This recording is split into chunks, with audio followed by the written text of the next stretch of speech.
Cluster news today और मैं हूं आपके साथ मानवी ठाकुर। शुरुआत करते हैं आज की खास खबरों से।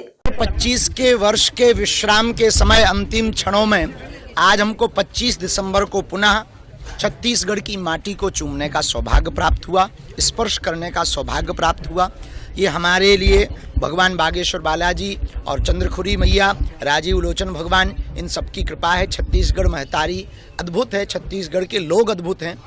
आज से भिलाई में 5 दिन तक हनुमान चालीसा पर आधारित कथा का आयोजन होगा। 1 दिवसीय दिव्य दरबार वहाँ लगाया जाएगा।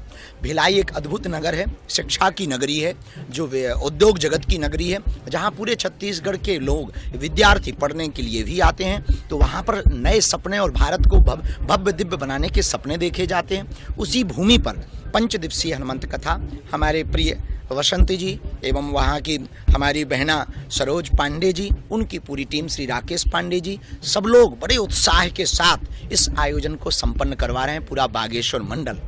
अंत में हम यही कहेंगे, हम भारत में केवल एक संदेशा देना चाहते हैं कि यदि बांग्लादेश जैसी स्थिति आप अपने भारत में नहीं देखना चाहते तो यही समय है, सही समय है, अभी नहीं तो कभी नहीं। यदि हिंदू एक आज नहीं हुआ, हिंदू एकजुट नहीं हुआ, तो वो दिन दूर नहीं जब भारत के और छत्तीसगढ़ के चौराहों पर ऐसा जो बांग्लादेश में हुआ वो देखा ना जाए।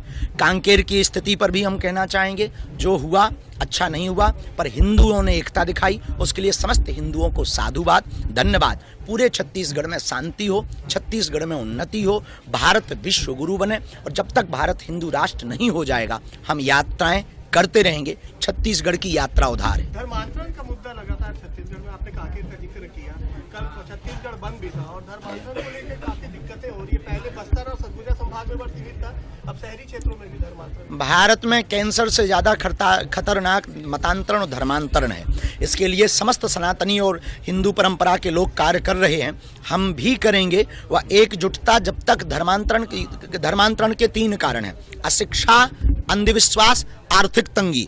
तो जो समृद्ध हिंदू हैं उन्हें तीनों सिद्धांतों से हिंदुओं को पुष्ट करना पड़ेगा। जो बहुत समृद्ध हिंदू हैं, जो निम्न हिंदू हैं, जिनकी आर्थिक तंगी है, वो धर्मांतरण के प्रति बहुत जल्दी लालच में आ जाते हैं। अशिक्षा यानी जागृति की आवश्यकता है। अंधविश्वास फैलाकर पूजा पाठ के नाम पर वो लोग मतांतरण करवाते हैं। हम पूजा पाठ के विरोधी नहीं हैं, हम पूजा पाठ के नाम पर धर्मांतरण के विरोधी हैं। गुरुजी, आप एकांतवास में भी गए थे, किताब भी आपने लिखी वहाँ पे। बिल्कुल बहन, मेरा सन्यासी हमारे जो गुरुजी हैं उनके लिए हमने पुस्तक लिखी है और 19 साल बाद उन्होंने आज्ञा दी। 2 से 3 महीने बाद मेरा सन्यासी की पुस्तक आएगी कि एक ऐसी दिव्य चेतना आत्मा जो शरीर में न रहकर शरीर वाले लोगों को पकड़कर कैसे हनुमान जी की भक्ति का कार्य करवा रहे हैं, अब वो दिव्य चेतना कौन है, उनके बारे में पूरा विस्तृत लिखा है। एक बार जशपुर में भी आपने कथा करने की बात कही थी। बिल्कुल, सबसे ज्यादा जो है वो चर्च है, सबसे ज्यादा धर्मांतरण के केस। कोई बात नहीं, उसी के सामने कथा करेंगे, उनसे हमें कोई बुराई नहीं है, वो भी घर वापसी कर सकते हैं। और हमने बसंत को आज्ञा दी है कि जो है बहुत ही जल्दी वहां पर जसपुर में हमारी कथा करवाएं।